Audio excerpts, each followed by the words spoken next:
this is a shoulder of lamb. I'm sure you can take the bones out of this and roll it up for a nice joint. So here we have the shank.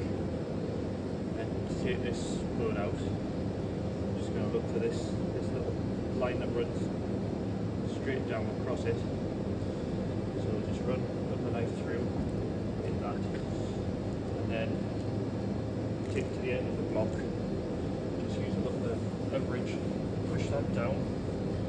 It'll expose the socket of the joint there. Take it to the end of the block, and just pop that joint out, and then just with the tip of the knife, trace around here. This is the shank bone.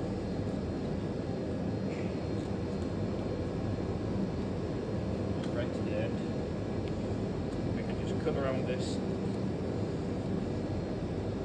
Fingers right out of the way. And that knife will just run down the back of the bone. Then we can again use some leverage and break the joint fully.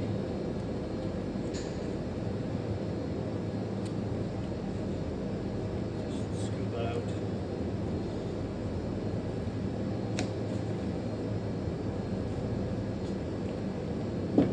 So nice and clean. There's two bones remaining in here. We've got the shoulder blade. You can see the end of it here. I like to take this one out first. I'll just make a cut, running roughly down the centre line of it. Once you're on that bone, flatten the knife out.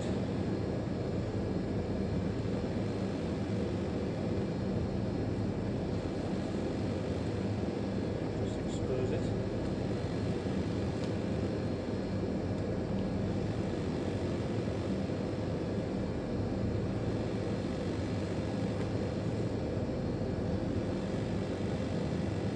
Get up to here, you can see right in there, there's another joint.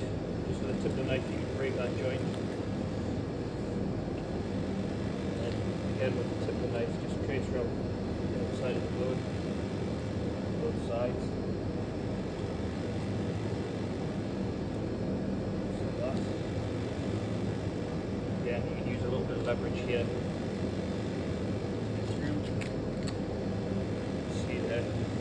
Joint. Then it's a case of getting the knife underneath it. So I like to stand the shoulder up a bit. Get down the back here.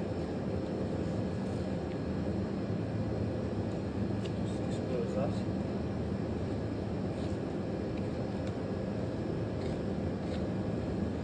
Just from both sides, there's a little ridge that runs down the back of the bone.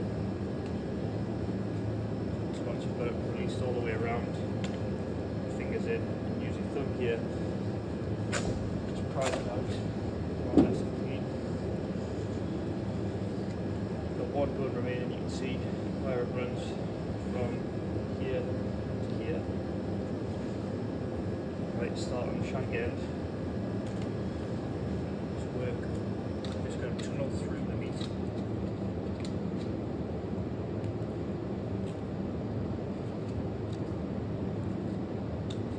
Tip the knife again, scrape that meat back.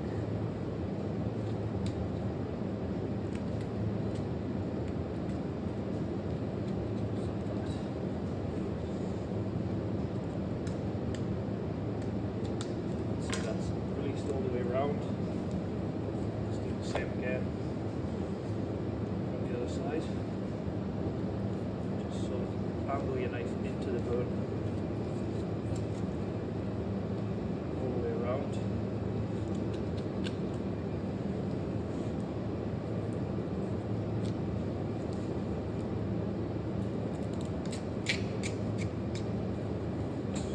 Scrape that back.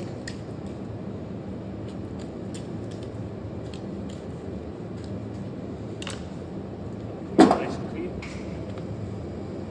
So that's now totally boneless. If you want to roll this for a joint, it's up to you how much you trim off it. I generally take the shank off, take off that sort of flat meat, maybe the equivalent of a brisket. So that was a bit of beef. Clear up any blood meat. And again, there's a few little parts in here that you want to take out, there's a gland in here, so that needs to come out.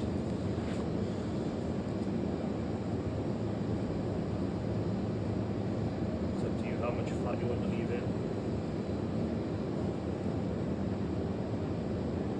That out.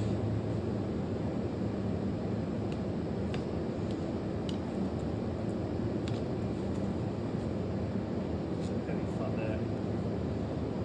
You want to leave enough fat in for cooking.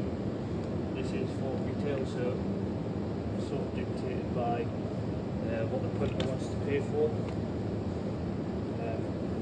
See, that looks so nice there. And we're just going to roll that up by grabbing this as the neck fillet. Just going to roll that over, look for a nice uniform shape. Just like that. Nice, nice away.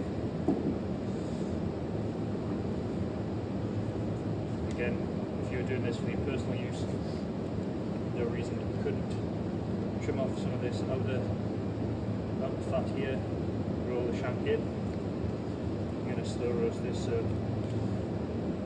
rolling that meat back in wouldn't be a problem.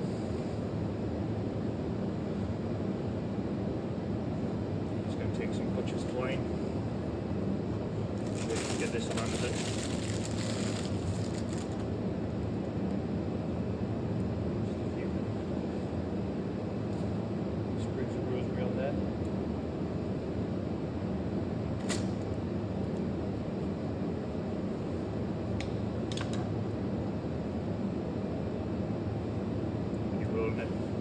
Start in the middle. It's just a basic slip knot. Just going to pull that nice and tight. Don't want to totally put too much pressure on the meat, just enough to hold it in a nice shape. Cut that off. And just 5 or 6 strings around here will be perfect.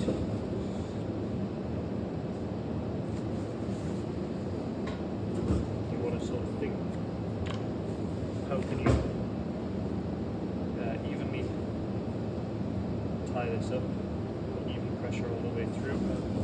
So I like to start in the middle, work to the outside. That will be perfectly fine. I like to fill in these gaps here.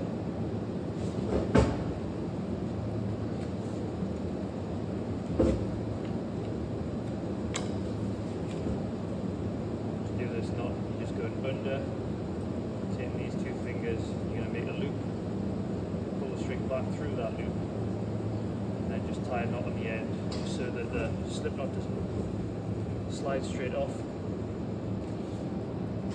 When you do a little bit of practicing, you want to roughly get these knots in a line, just for presentation more than anything.